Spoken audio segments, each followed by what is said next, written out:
May bago na namang viral dance challenge sa TikTok. Yan ang Marikit sa Dilim Dance Challenge. Panoorin nga natin. Tinidigan ko, nilapitan ko, hanggang sa may diwata na pagdinat ko, nalasing, kagabi, ang galing, katabi,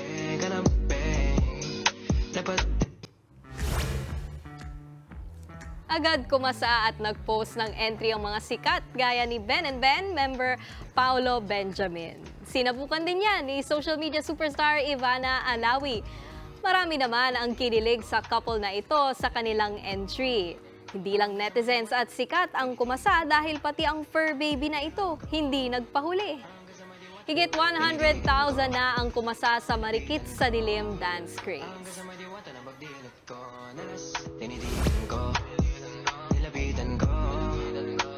may diwata na pagdinat ko, nalasing, kagabi,